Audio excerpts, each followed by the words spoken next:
Welcome to Spirited Straight Talk, the podcast to help you thrive with the help of spirit.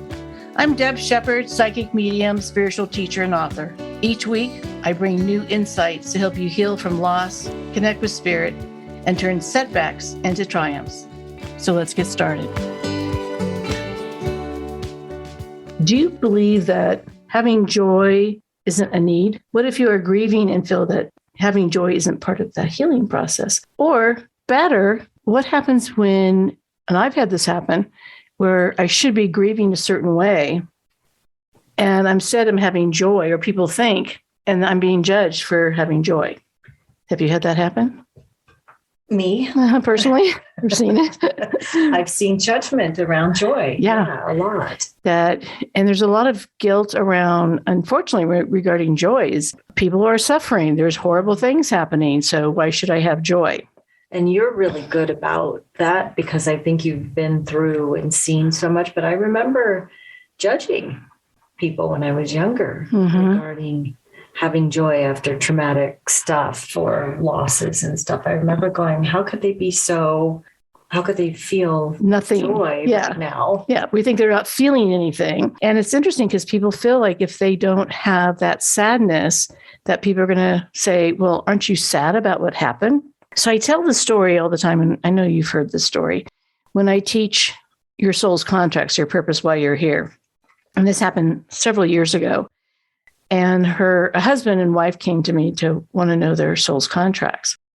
And then I sat down with her, and she's a big businesswoman and wanted to come and find out. And I said, well, your first contract is joy. And she got really mad at me. And I said, in your archetype, your main primary energy is that leader and the warrior. And she wasn't having it. She was not happy. I said, well, there's more to the story, or more to your contract, but this is the primary one. And I was thinking to myself at the time, like, maybe I'm really off. Maybe maybe I'm getting it wrong. And I had to trust my intuition and my process. And so she kind of walks out of the office, not really happy. And I'm thinking, well, when her husband comes in, if it's sort of the same thing, maybe I just won't charge them because I'm way off. Well, the husband comes in and I do his session and talk about his contracts, why he's here, his archetypes.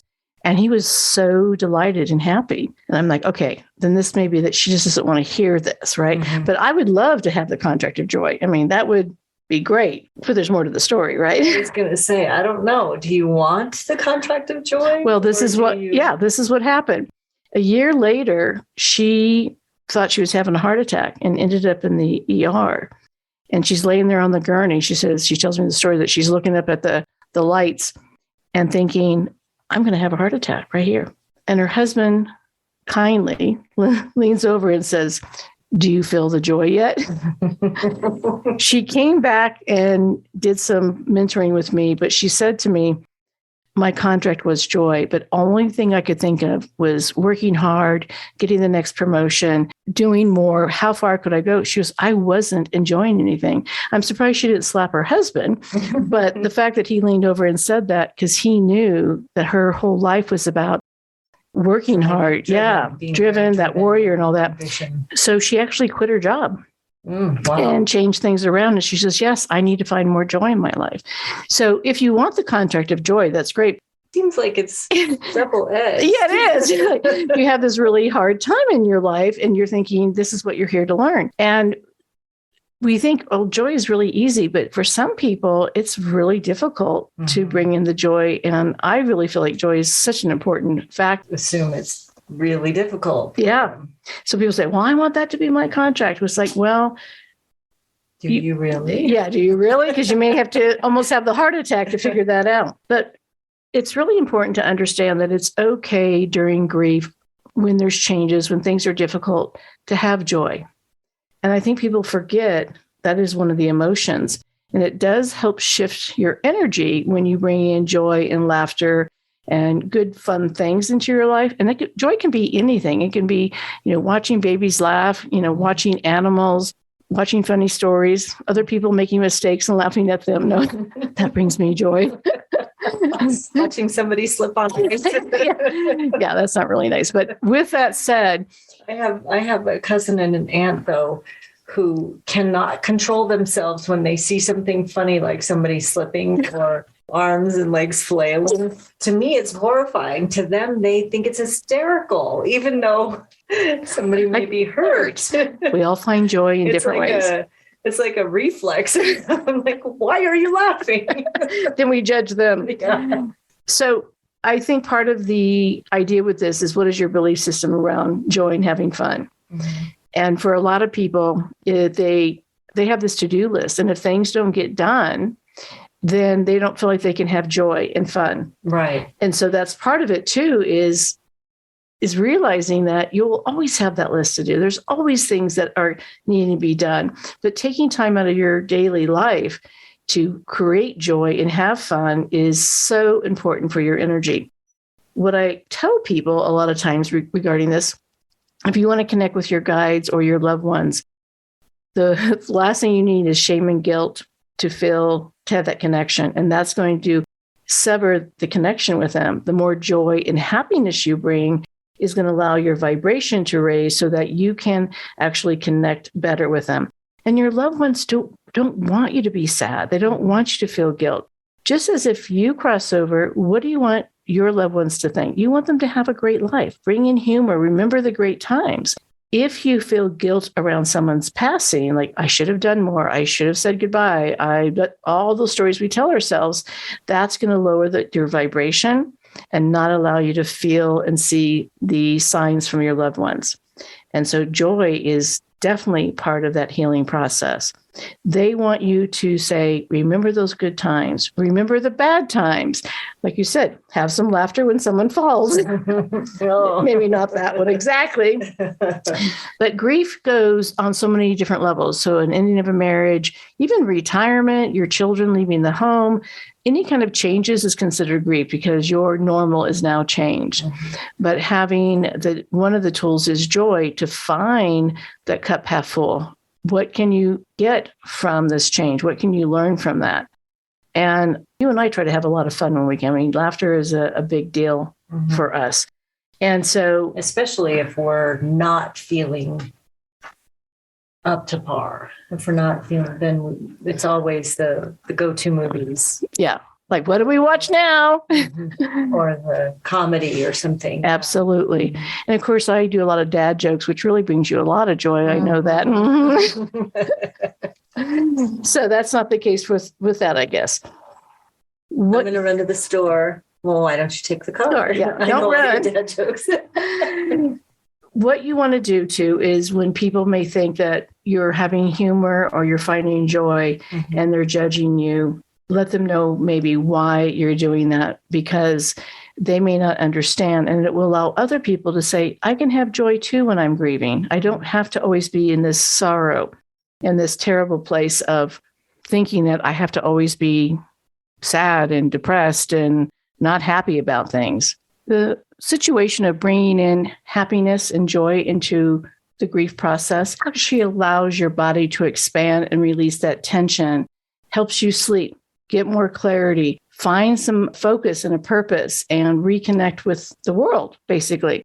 And it's okay to have those moments of sadness, but when you bring in that joy and the fun and the laughter, your body's actually saying, I'm okay with this. I'm going to find out how to find my life into a new way.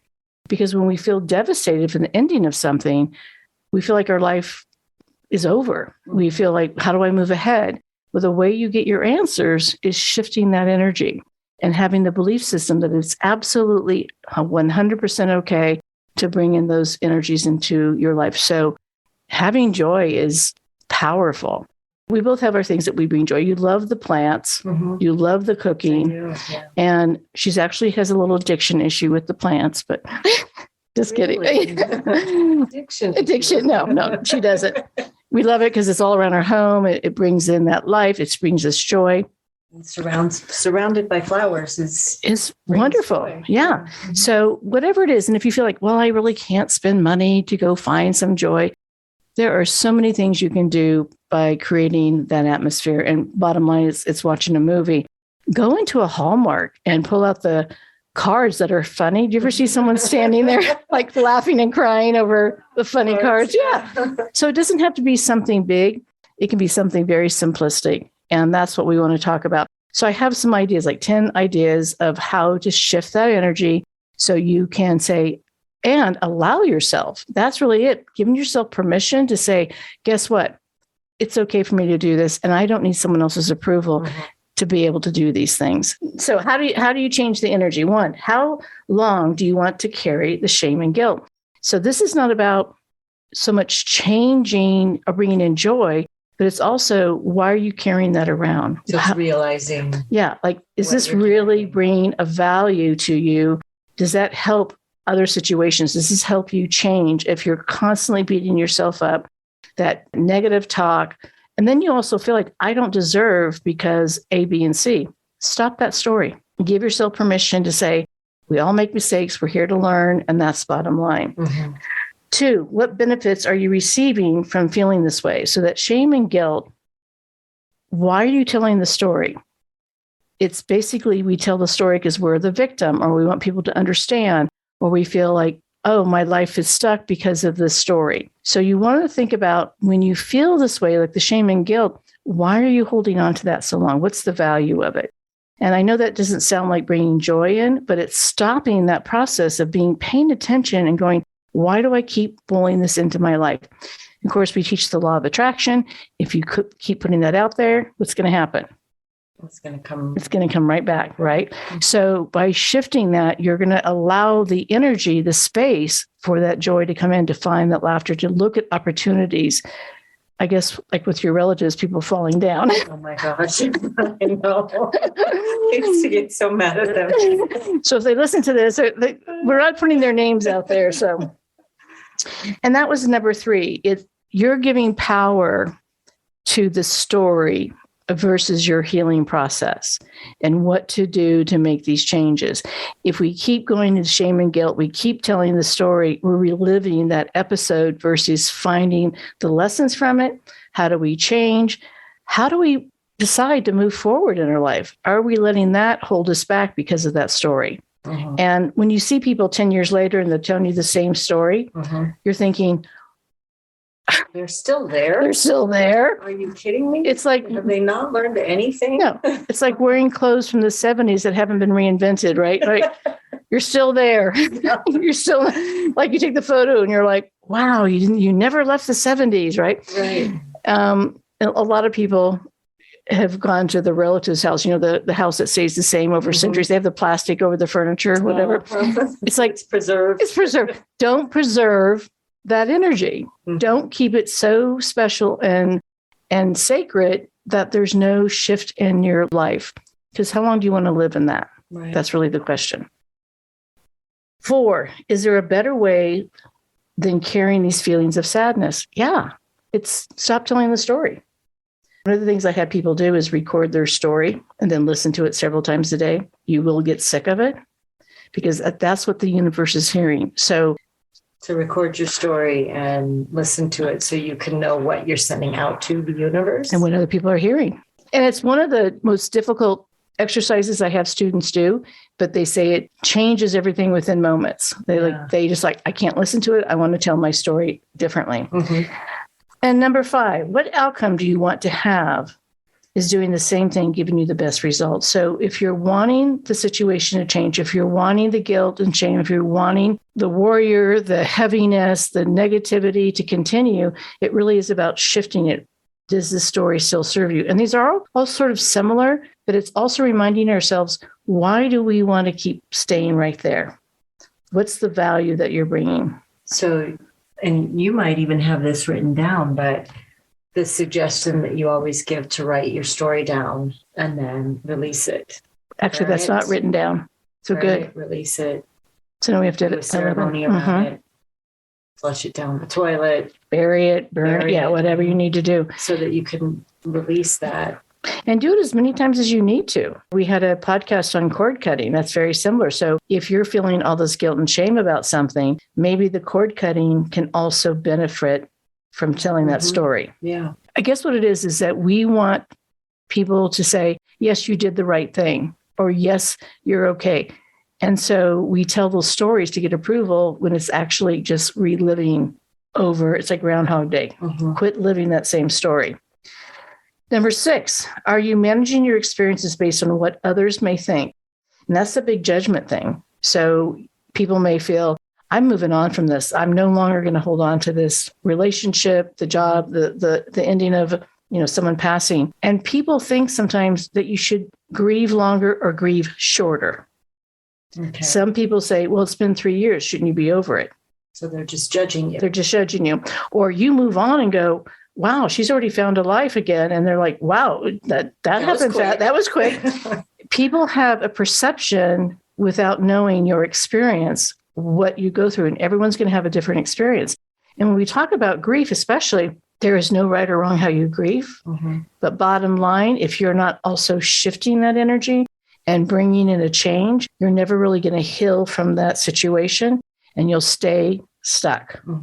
So carrying that experience is one thing, but reliving it is a different experience. Yeah. I love this one. 7, reflect on what you were learning in the situation. And I think because I teach souls contracts, what our life purpose is here, it's about, what did you learn from that? What would you do differently next time? Would you have let that relationship go on as long as it did? Would you have maybe, right? Would you have done something different with someone that was maybe very sick? Would you have a conversation or do things differently before someone passed? And that's where we need to look at that as, what would we do different? What did you learn? What were you taught? How would you treat other people? It might be when this is happening to somebody else and it's happened to you, maybe you show them by example too. But part of it is allowing other people to say, it's okay the way you're managing it. 8, do you really want to put more energy on what's not working? And this is like what we're talking about. We put so much energy into that situation, we rehash it, and that energy is limited. So figure out where you want your energy to go. So imagine that you had $1,000. Where are you going to put that energy? Oh, I'm going to go back to my pity party. I'm going to put $100 there, or are you going to put it into something joyful or fun? Because it's energy, energy, time, thoughts, those kind of things. Did you have a thought there? I was thinking. I know, I can see it. 9, if you feel guilt is about the passing of someone, including your fur babies, then begin to ask questions about what you believe. So you and I believe that life continues, the souls continue. If you don't believe that souls continue, you may want to revisit what you believe in. So if you believe that there's an afterlife, why are you holding on to such guilt and shame when you can basically talk to them and let them know, or write the letter or go see a medium, whatever that is, to release that energy? Because they're watching us. They don't carry the same thing. Things that happen on the earth plane, when they cross over, they're not attached to us not showing up a certain way. They're not attached to the lessons we're still learning. Yes. Here. Yeah. That lesson of, like we said, the joy. 10. Or judgment or abandonment. All of the list. I also think this is important. When you have had significant losses or things that are difficult, when you show up and show people that doesn't define them, that experience doesn't define it, and you bring in joy and you begin to heal and you shift that, it teaches other people that it's okay to do the same thing. So you're saying your experiences don't define you. And if you set the example, it gives other people permission to do the same thing. Because as a community, we want approval. So if everyone is really miserable, everyone thinks, oh, we all have to be miserable. No joy. No joy. Versus saying, I'm really sad about this situation. I'm sorry that this marriage didn't last, or the job, or the loved one crossed over. But if we say, but that doesn't define me, and guess what? I can still find purpose from this. I can still move forward in my life and have these great experiences. That tells other people it's okay. Yeah. Because we do look at our community for that approval. That's true. The other thing about having joy, it doesn't mean that you're not grieving. It doesn't mean that you can't be sad. It doesn't mean that you're having those bad days. What it means is that you can also bring that tool, that element into your life going through that process. It's just not one way. And for a lot of people who've lost children, there's no time frame, especially for them, to to grieve. And when they bring in joy, it doesn't mean that they don't miss their child. They just know that they have to carry on. And so if this person is grieving and sad at times throughout their entire life, that's okay. Yeah. It doesn't mean you're doing it wrong. But bringing joy in helps you connect with your loved one, if that's what you desire. Yeah. So that's important. Yeah. So a medium, we're not attached to the loss of your loved one. So when we give a reading, or when I give a reading, I'm not attached. So my energy is a higher vibration. But the more you bring your energy up, the more you can connect with them, because we don't have that lower vibration. It's like I always say, it's a frequency that you're bringing into, you're tapping into them. Really, the best advice though is to look for joy. People falling in. Finding, it is. Finding joy though. The other day, you and I were at a little strip mall, and we're walking, and there was a homeless man sitting on the bench right there in the stores with a big smile on his face. And unfortunately, he didn't have any cash with me, but he showed me the peace sign, held up his 2 fingers. And I smiled and I said, peace out, and held up my fingers. And he goes, no one has done that. Thank you so much. So to me, it's always paying forward to, and when you see joy in something else and somebody else, it gives you that feeling of, I made a difference in someone's life. And that was so simple. Yeah, you brought him joy that day. He just smiled. And then, of course, we went and got change or money, and I came back and he wasn't there. But to me, that was the true gift. And it was a reminder, we don't have to do much to bring joy to somebody else. When we give joy, we get it back in return. And that's really the gift to all of this. So look for joy, find opportunities, no guilt when you have joy. And thank you for joining us. I hope you can continue to listen to our podcast, Spirited Straight Talk.